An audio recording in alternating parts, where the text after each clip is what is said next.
Welcome to online Guruji classes. This is part 13th of our lecture series on mensuration. जो लोग इस lecture को पहली बार देख रहे हैं उन लोगों से रिक्वेस्ट करूंगा कि आप लोग इस लेक्चर को देखने से पहले मेंसुरेशन का पार्ट 1 से लेकर पार्ट 12 तक के वीडियो पक्का से देख लें।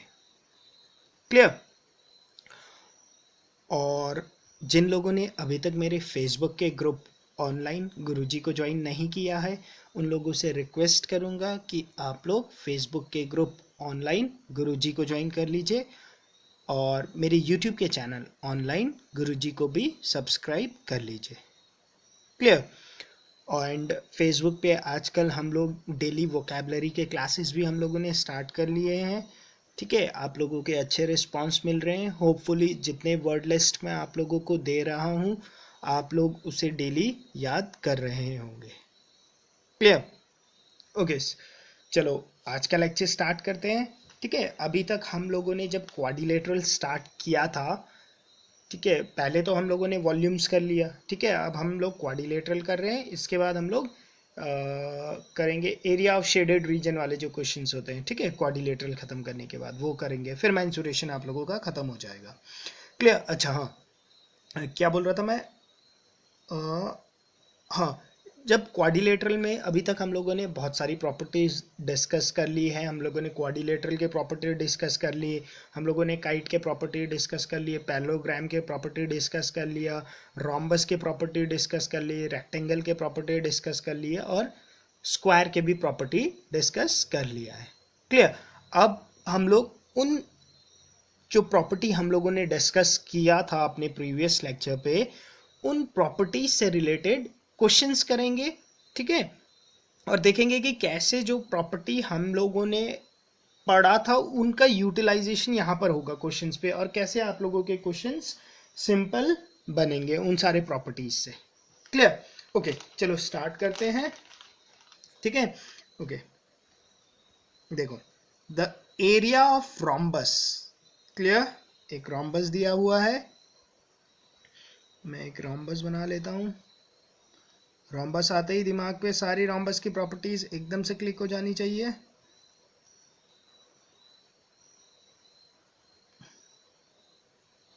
क्लियर? एक रोम्बस है से A B C and D.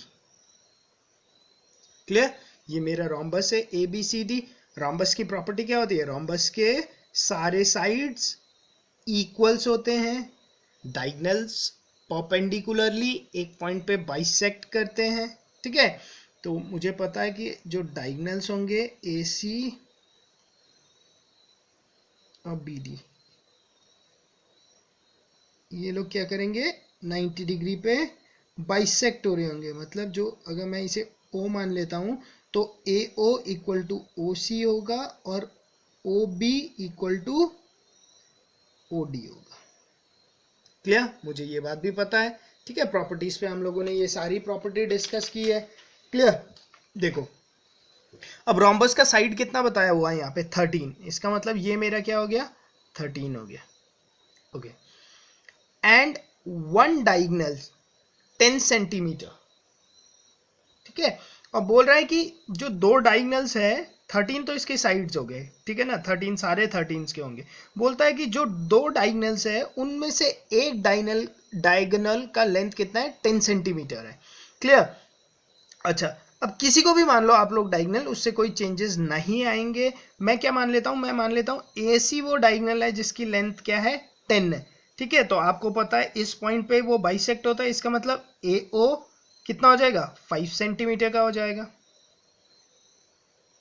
Clear? वैसे ओ सी कितना हो जाएगा? ये भी 5 सेंटीमीटर का हो जाएगा। क्लियर? ठीक है ना? अब देखो, मुझसे पूछा क्या गया है? मुझसे पूछा गया है area of rhombus. Area of rhombus क्या होता है? Area of rhombus is equal to half into product of two diagonals AC into BD।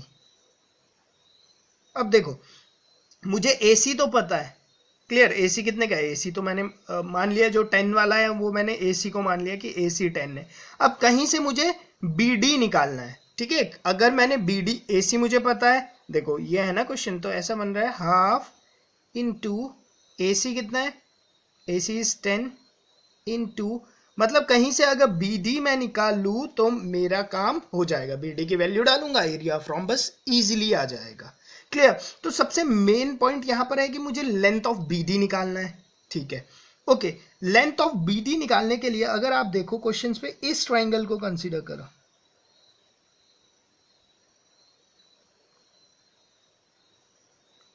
Clear, ये एक राइट एंगल ट्राइंगल है, क्लियर, क्योंकि आपको पता है डायगोनल ऑफ रोम्बस क्या करते हैं, बाइसेक्ट करते हैं, क्लियर। कहां पर बाइसेक्ट करते हैं, और 90 डिग्री पे बाइसेक्ट करते हैं। ये क्या हो गया आपका 90 डिग्री ट्राइंगल है, तो इस पे क्या करेगा आपका पाइथागोरस थ्योरम लगेगा, तो आप लोग OB निकाल सकते हो, क्लियर, पाइथागोरस थ्योरम से, ठीक है। वैसे तो ये 5, 12, 13 का पाइथागोरस ट्रिपलेट है, जिन्हें पाइथागोरस ट्रिपलेट का आइडिया नहीं है वो यहाँ पे पाइथागोरस थ्योरम लगाओ। 13 का स्क्वायर इज इक्वल टू 5 का स्क्वायर प्लस OB का स्क्वायर, तो OB का स्क्वायर इज इक्वल टू 144 आ जाएगा। देखो ऐसे लगा लो, 13 का स्क्वायर, 13 क्या है, हाइपोटेनस है ना इस ट्राइंगल पे, 13 का स्क्वायर इज इक्वल टू 5 का स्क्वायर प्लस OB का स्क्वायर। वैसे तो ये ट्रिपलेट है और आपको ये बात पता होनी चाहिए, ठीक है। तो यहाँ से मेरे पास आ गया OB का square is equal to 169 minus 25, that is 144, clear. तो यहाँ से मैं सॉल्व करूँ तो OB कितना आ जाएगा मेरे पास, OB आ जाएगा मेरे पास 12, क्लियर। तो OB कितना आ गया, OB आ गया मेरे पास 12, क्लियर। अभी तक कोई डाउट नहीं होगा, ठीक है, बहुत ही इजी चल रहे हैं और बहुत ही क्लियरली चल रहे हैं। ओके, अब देखो OB आ गया 12, आपको पता है OB is equal to OD, क्यों, क्योंकि डायगोनल ऑफ रोम्बस बाइसेक्ट करते हैं at the point where they meet, clear. तो अगर ये 12 है तो ये भी 12 होगा, OD भी 12 होगा, इसका मतलब ये BD टोटल कितने का हो जाएगा, 24 का, और मुझे BD की ही जरूरत थी, तो BD कितने का हो गया मेरा 24 का, क्लियर। तो अब 2 1 जा 2 12 जा, तो ये कितना आ जाएगा 120 square centimetre, option number C,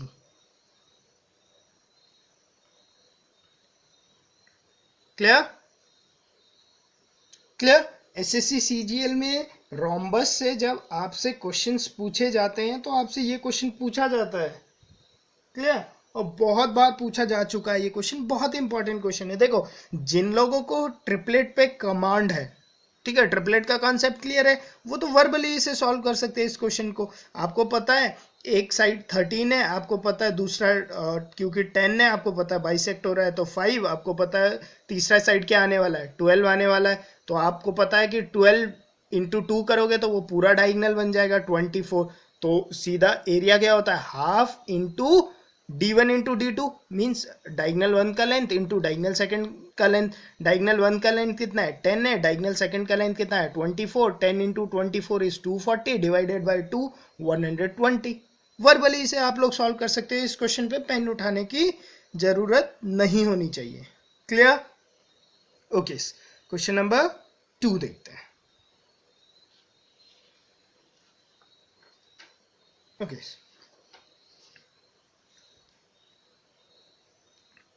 सी क्वेश्चन नंबर 2 को देखने से पहले मैं आप लोगों को एक आई गेस टिग्नोमेट्री पे हम लोगों ने ये पॉइंट डिस्कस किया था कि नहीं किया था, मुझे इतना याद नहीं, जिसे हम लोग बोलते हैं कोसाइन फॉर्मूला, ठीक है। क्या बोलते हैं हम लोग, कोसाइन फॉर्मूला। ऐसा होता है कोसाइन फॉर्मूला, ऐसा होता है, देखो अगर आपके पास एक ट्राइंगल है ऐसा, क्लियर, आप लोग अपने टिग्नोमेट्री के लेक्चर पे भी इसे नोट डाल के लिख लेना अगर हमने डिस्कस नहीं किया होगा कहीं तो, क्लियर, बीच में बनाना था, क्लियर। अगर ये एंगल है थीटा,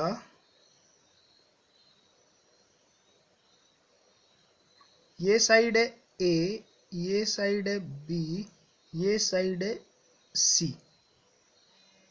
क्लियर, 3 साइड पता चल गए। ठीक है, तो यहां पर जो बीच का एंगल निकालने के लिए एक कंसेप्ट होता है, that is cos of theta, cosine formula बोलते हैं इसे, इज इक्वल टू ए का स्क्वायर, जो इसके साथ दो इस वर्टिसेस से जो दो आर्म निकले उनके स्क्वायर का प्रोडक्ट, ए का स्क्वायर प्लस बी का स्क्वायर माइनस जो इस एंगल के अपोजिट है उसका square upon 2ab। Clear, upon 2ab, ये कोसाइन फॉर्मूला है। और ये यूज कहां पर होता है? ठीक है, कभी कभी ऐसे क्वेश्चंस होते हैं जिसपे आपको थीटा दे देगा, वो ए दे देगा, सी दे देगा, और वो आपको बोलेगा find the length of B, तो वहां पर ये यूज होगा। क्लियर, या तो बोल देगा कि एक ट्राइंगल है और उसके तीनों साइड आप लोगों को बता देगा। ठीक है, ए बता देगा, बी बता देगा और सी बता देगा, आपको सीधा पूछ लेगा कॉस थीटा निकालो। क्लियर, तो वहां पर ये फॉर्मूला यूज होंगे। ठीक है, इस क्वेश्चन पे अभी आप लोग देखोगे तो आपको पता चल जाएगा कि ये फॉर्मूला कैसे यूज होता है। इंपॉर्टेंट फॉर्मूला है, कोसाइन फॉर्मूला बोल के नोट करके आप लोग लिख लेना, या तो ट्रिग्नोमेट्री के लेक्चर पे या ज्योमेट्री के लेक्चर पे, कहीं पर भी आप लोग नोट के साथ इसे लिख के रखना। क्लियर, अब देखो यहां पर इस क्वेश्चन पे हम लोग इसे कैसा यूज करेंगे। देखो गिवन क्या है, ABCD is a parallelogram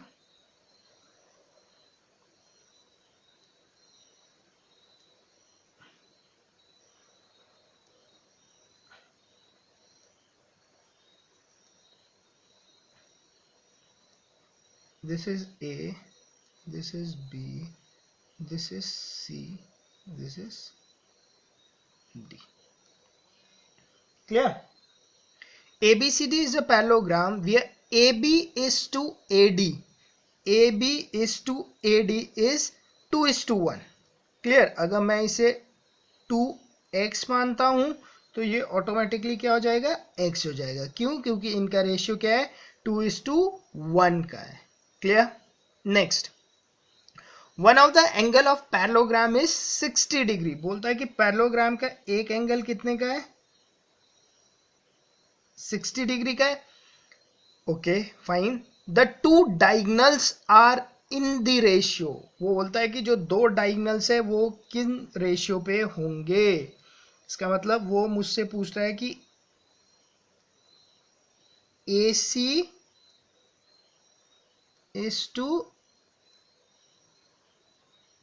BD क्या होगा, वो ये पूछना चाह रहे हैं।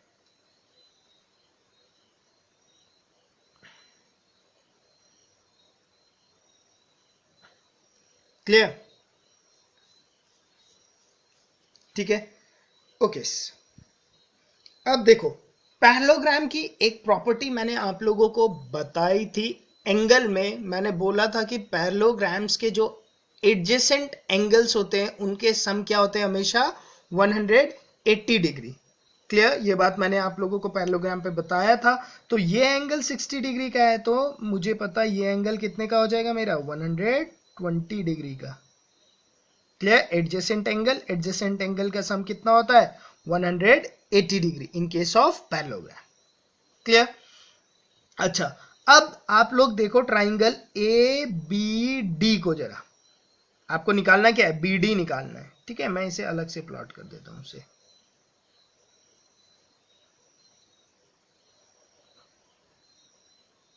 ये एंगल दिया हुआ है 60 डिग्री का, this is A, this is B, this is D, ये है 2x का, ये है x का।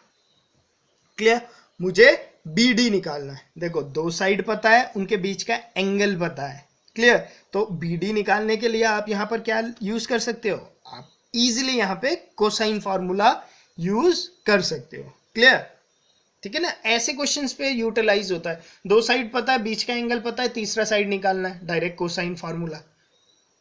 क्लियर, तीनों साइड पता है, एंगल निकालना है किसी भी दो के बीच में, डायरेक्ट कोसाइन फॉर्मूला। क्लियर, तो वहां पर ये कोसाइन फॉर्मूला इंपॉर्टेंट होता है।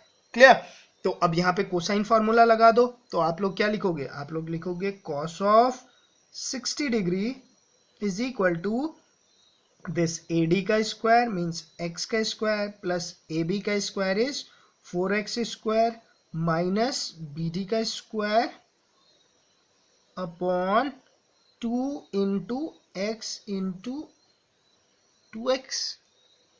यही लिखोगे कोसाइन फार्मूले से। और आपको पता है cos 60 डिग्री कितना होता है, cos 60 degree is nothing but 1/2। Clear. तो ये 2 इस 2 को कैंसिल आउट कर देगा, तो ये कितना हो जाएगा 2x स्क्वायर, ये 2x स्क्वायर यहां पर आएगा, तो आपके पास क्या बन जाएगा, ये इक्वेशन ये बन जाएगा आपके पास 2x का square is equal to 5x का स्क्वायर माइनस BD का स्क्वायर। क्लियर। तो यहां से आप लोग लिख सकते हो BD का square is equal to 3x square. Clear. और यहां से आप लोग लिख सकते हो BD is equal to under root of 3x।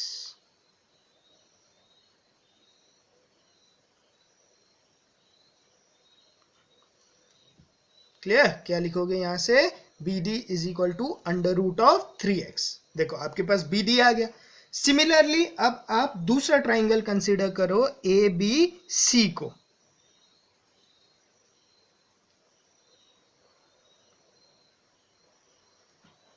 क्यों, क्योंकि अब मुझे AC निकालना है, तो मैंने A B और C में, ये एंगल कितने का है 120 डिग्री का है, ये कितना है ये 2x है, ये x है, और अब मुझे AC निकालना है। क्लियर। तो दोबारा से यहां पर लगाओ क्या कोसाइन फॉर्मूला, तो आप लिखोगे cos of 120 degree is equal to this का स्क्वायर 4x स्क्वायर प्लस का x स्क्वायर माइनस का AC square upon 2 into 2x into x। Clear. अब बताओ cos 120 डिग्री क्या होता है। ठीक है, आप लोगों को पता होना चाहिए cos 120 डिग्री। वैसे होपफुली आप लोगों ने ट्रिग्नोमेट्री का लेक्चर सारा देखा हुआ होगा, तो cos 120 डिग्री को हम लोग क्या लिखेंगे cos 90 प्लस 30 डिग्री। 90 प्लस में क्या होता है, मैंने बताया था 90 और 270 में साइन चेंज होते हैं, तो cos किस पे चेंज हो जाएगा, cos साइन पे चेंज हो जाएगा, तो वो क्या हो जाएगा साइन ऑफ 30 डिग्री। ठीक है। और सेकेंड क्वाड्रेंट पे cos क्या होता है नेगेटिव होता है, वहां पे तो साइन पॉजिटिव होता है, तो इसलिए माइनस साइन 30 डिग्री। क्लियर। और माइनस साइन 30 डिग्री क्या होगा -1/2। क्लियर।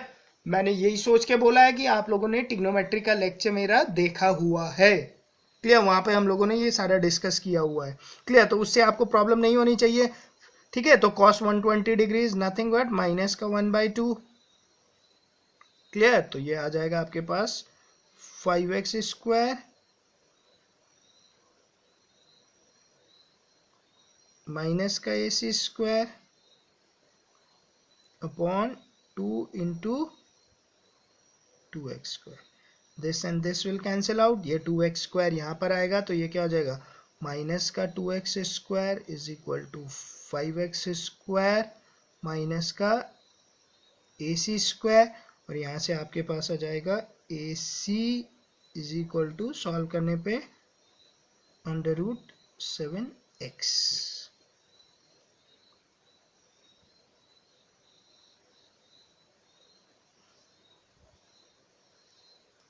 AC कितना आ जाएगा आपके पास सॉल्व करने पे अंडर रूट 7x। क्लियर। तो आपसे पूछा क्या गया है AC is to BD, AC is to BD क्या हो जाएगा, AC इज टू BD लिखोगे तो आप लिखोगे root 7x is to root 3x। Clear. x x will cancel out, तो ये क्या हो जाएगा 7 root 7 is to 3। Option number B. अच्छा क्वेश्चन था ये। ठीक है। चलो इस क्वेश्चन से आपको क्या फायदा हुआ, इस क्वेश्चन से आपको कोसाइन फार्मूले के बारे में भी आइडिया हो गया। क्लियर। ओके, नेक्स्ट क्वेश्चन देखते हैं। सी देखो, बोलता है let A B C D be a parallelogram, ठीक है।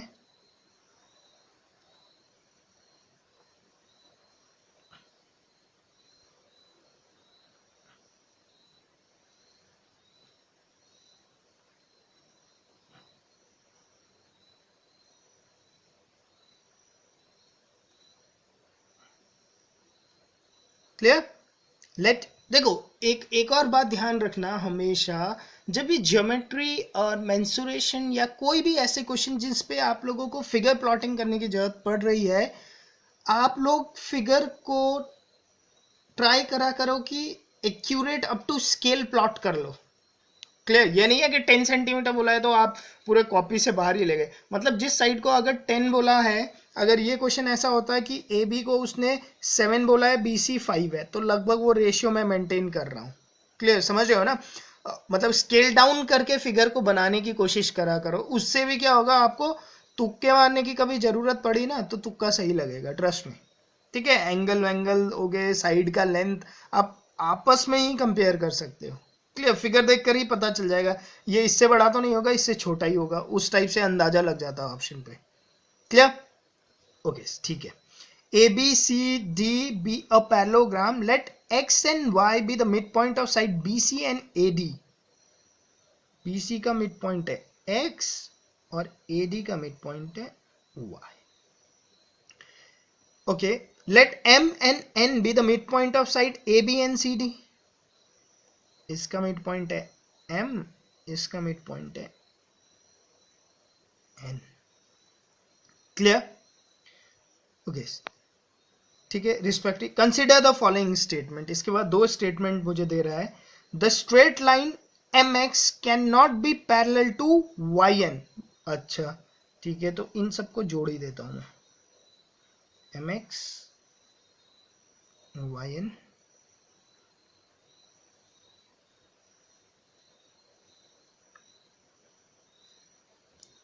क्लियर? ओके, अब ये पॉइंट हम लोगों ने डिस्कस किया था अपने लेक्चर में कि जब मिड पॉइंट ऑफ पैरेललोग्राम्स को हम लोग मिलाते हैं तो कौन सा फिगर बनता है। मैंने इसलिए आप लोगों के साथ हर पार्ट पे ये डिस्कस किया, ठीक है ना? हम लोगों ने ये हर पार्ट पे डिस्कस किया, ठीक है। हम लोगों ने रोम्बस के केस पे डिस्कस किया, रेक्टेंगल के केस में, क्वाड्रिलेटरल के केस में, पैरेललोग्राम की कि मिड पॉइंट को मिलाने के बाद जो फिगर बनता है वो फिगर क्या होता है। ठीक है, देखो किसी ने अगर ये कॉन्सेप्ट पढ़ा था थियोरेटिकली तो उसे कितना आसान होगा। क्लियर? आप लोगों को पता है कि पैरेललोग्राम्स के मिड पॉइंट को मिलाने के बाद जो फिगर बनती है वो भी एक पैरेललोग्राम ही होता है। क्लियर? ओके, ये बात पता है, ठीक है। अगर पैरेललोग्राम्स के मिड पॉइंट को मिलाने के बाद जो फिगर बना एम एक्स एन वाई, अगर ये पैरेललोग्राम है तो ये ऑब्वियस है पैरेललोग्राम ये है, तो एम एक्स जो होगा that will be parallel to your Y N. Opposite sides are parallel in case of parallelogram, ठीक है। तो ऑप्शन 1 पूछा था the straight line M X can not be parallel to Y N, मतलब ये क्या है, ये गलत है। क्यों गलत है? बिकॉज आई नो कि पैरेललोग्राम्स के मिड पॉइंट को मिलाने के बाद जो फिगर बना है that is also a parallelogram, और अगर वो पैरेललोग्राम है तो अपोजिट साइड्स क्या होंगे, पैरेलल होंगे। Clear? Okay, second question, the straight line A C B D X Y and M N meet at a point. ठीक है, अब आपको पता है ए सी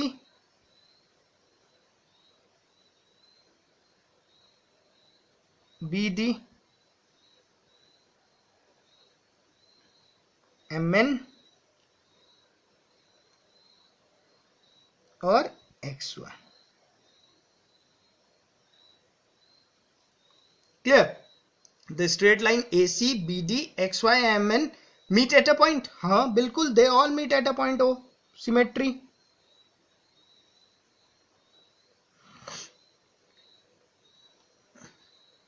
क्लियर? तो इस पे क्या हुआ, which one of the following is correct पूछा था, तो only option second is correct.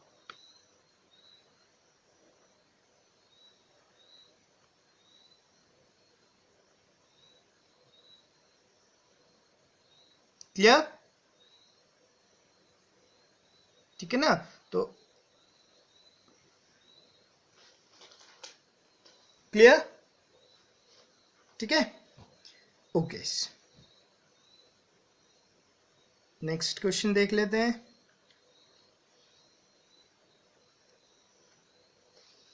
C, a piece of land is in form of parallelogram and the perimeter of land is 86 meter. Okay, एक land है,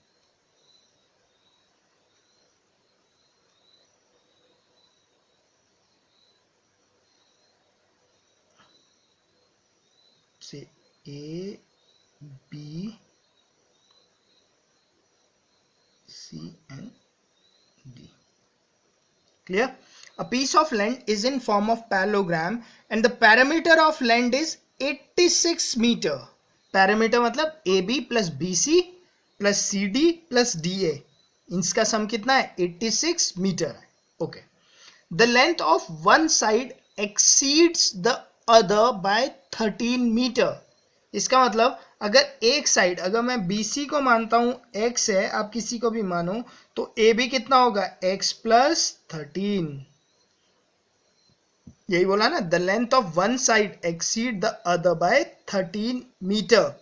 इसका मतलब अगर ये x है तो ये कितना है? x प्लस 13 है। क्लियर? सिमिलरली ये x है, ओ सॉरी, ये x प्लस 13 है और ये क्या है? ये x है। ठीक है, opposite sides of parallelograms are equal in length. Clear? अच्छा, अब मुझे ये बात पता थी कि इसका पैरामीटर कितना है? 86 है, तो मैं क्या बोल सकता हूं? x plus 13 plus x plus 13 plus x is equal to 86। ये बात बताई गई है, पैरामीटर इतना है बोल के। तो आप लोग यहां से बोल सकते हो 4x plus 26 is equal to 86 और यहां से बोल सकते हो 4x इज इक्वल टू 60 और x is equal to 15। Clear? इसका मतलब ये साइड कितने का है? ये 15 है, तो ये कितना हो जाएगा? 15 प्लस 13 28, ये 15 और ये 28।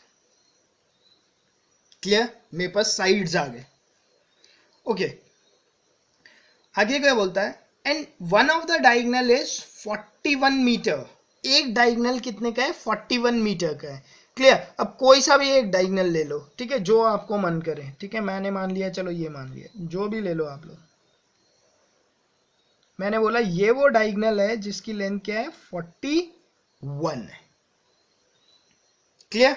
अब मुझे क्या निकालना है? मुझे निकालना है एरिया ऑफ पैरेललोग्राम। ठीक है, अगर आप लोग देखो जनरली जो क्वेश्चंस आते हैं ना पैरेललोग्राम्स के, उस पे अगर आप लोग देखोगे तो ये पैरेललोग्राम दो ट्राइंगल से मिलके बना हुआ है। एक ट्राइंगल है ABD, दूसरा ट्राइंगल है BCD। ये दो ट्राइंगल दिख रहे हैं। ठीक है, दोनों ट्राइंगल के साइड देखो, 28 15 41, 28 15 41, मतलब दोनों ट्राइंगल के डायमेंशन सेम है। क्लियर? लेंथ मींस डायमेंशन तीनों साइड सेम है ना? क्लियर? ओके, इसका मतलब अगर मुझे, मैं ये लिख सकता हूं कि अगर मैं ABD का एरिया निकाल लूं, सेम एरिया होगा BCD का। क्लियर? दोनों के एरिया सेम होंगे। वैसे भी इन केस ऑफ अ पैरेललोग्राम मैं बता दूं, जो एक डायगोनल होता है, जैसे मीडियन होता है ना, मीडियन के केस में क्या होता है? मीडियन ट्राइंगल को दो इक्वल एरिया में डिवाइड कर देता है। Similarly in case of a parallelogram, जो डायगोनल है वो इसे 2 इक्वल हिस्सों में डिवाइड कर देता है पैरेललोग्राम को। ठीक है, ऑब्वियस है, अगर पैरेललोग्राम को डिवाइड कर रहा है तो रोम्बस को भी डिवाइड करेगा, रोम्बस को डिवाइड कर रहा है स्क्वायर को भी डिवाइड करेगा और रेक्टेंगल को भी डिवाइड करेगा। तो ये सारे फिगर्स में जो डायगोनल्स होते हैं वो फिगर को क्या करते हैं? दो इक्वल हिस्सों में डिवाइड कर देते हैं। क्लियर? ठीक है, स्क्वायर के केस में दो डायगोनल्स मिलके 4 इक्वल हिस्सों में डिवाइड कर देंगे। क्लियर? वो तो आप लोगों को पता ही चल जाएगा, उस पर कुछ है नहीं। ठीक है,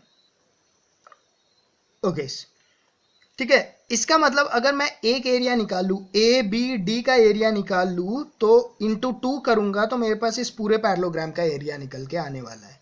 क्लियर। अब ए बी डी का एरिया कैसे निकालूं? ठीक है, एक ट्राइंगल है जिसके 3 साइड मुझे दिए गए हैं। अगर ट्राइंगल के 3 साइड का लेंथ आपको दिया हुआ हो और आपसे पूछे कि इसका एरिया कैसे निकालोगे, तो आप लोग क्या बोलोगे?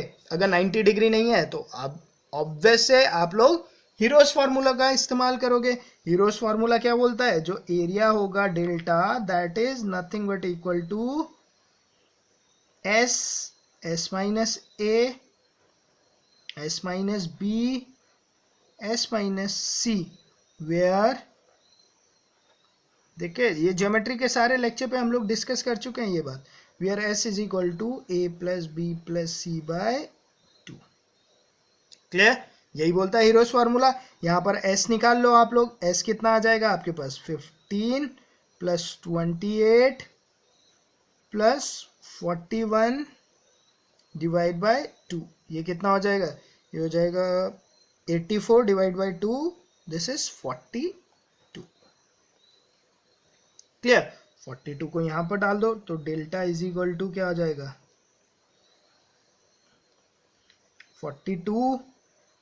42 माइनस 41, 1, 42 माइनस 15, 27, 42 माइनस 28, 14।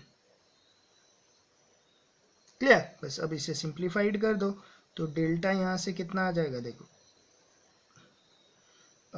42 को मैं लिख सकता हूँ 7 इंटू 2 इंटू 3, 27 को लिख सकता हूँ 3 इंटू 3 इंटू 3, 14 को लिख सकता हूँ 7 इंटू 2। क्लियर? दो दो के पेयर एक बाहर आते जाएंगे, देखो दो दो के पेयर में बाहर आएंगे, ये दो साथ बाहर आ गए, इंटू ये दो बाहर आ गया, ये दो मिलके एक बाहर आ गया, ये दो मिलके एक बाहर आ गया, क्योंकि स्क्वायर रूट है, स्क्वायर रूट में क्या है? 2 के पेयर बाहर आएंगे। ठीक है, क्यूब रूट होता है 3 के पेयर, फोर्थ रूट होता है 4 के पेयर बाहर आते हैं। ठीक है, तो 7 4 जा 7 2 जा 14, 14 इंटू 9। ठीक है, 14 9 जा कितना होता है? 126। हाँ 126 ही होगा। ठीक है, तो डेल्टा कितना आ गया? इसका एरिया कितना आ गया? 126। नाउ आपको पता है ये दोनों, देखो वैसे भी साइड्स देखो ना, ये 28 है, ये 15 है, ये 41 है, ये 28 है, ये 15 है, ये 41 है, तो हीरोस फार्मूला भी लगाओगे तो सेम ही आएगा, क्यों? ए बी सी की वैल्यू ही सेम है। ठीक है, तो ये भी कितना आएगा आपके पास? 126 ही आएगा। वैसे भी आपको पता होना चाहिए कि डायगोनल्स क्या करता है? दो इक्वल हिस्सों में डिवाइड करता है। क्लियर? तो ये 126 हो गया, ये 126 हो गया, कितना हो गया total area? 252। Option is D.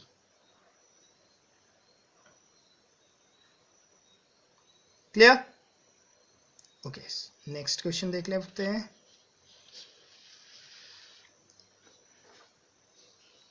देखो, in the given diagram ABCD is a rectangle with AE equal to EF is equal to FB। ये तीनों इक्वल है। What is the ratio of triangle CEF and that of rectangle? मतलब आपको इसका ratio बताना है।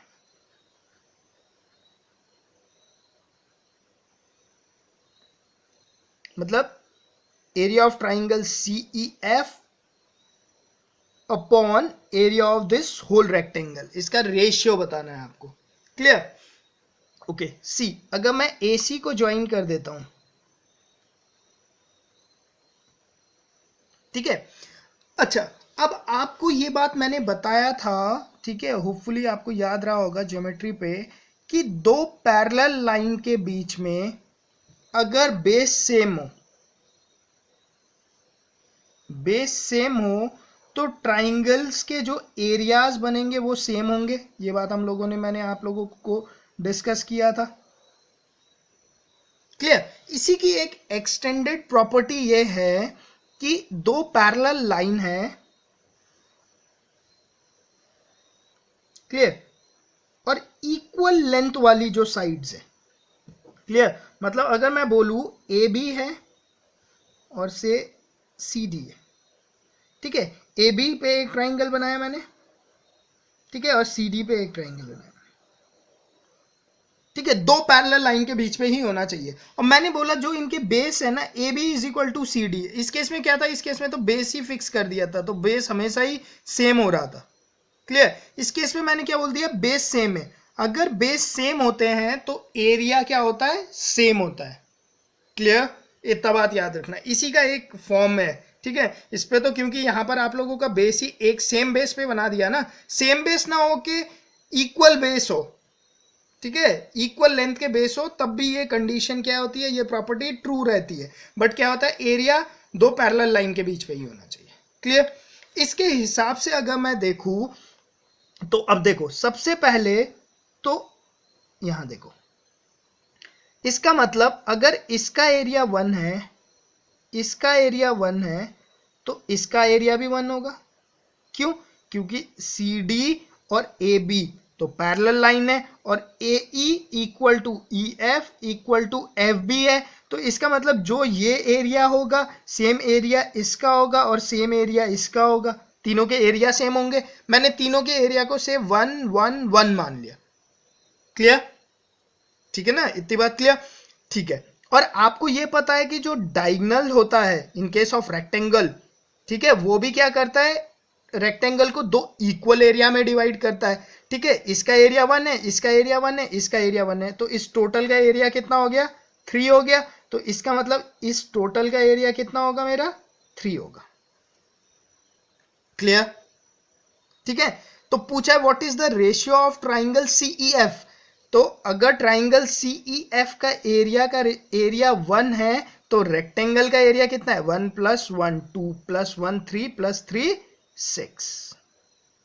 तो आंसर क्या आएगा आपका, 1:6। क्लियर?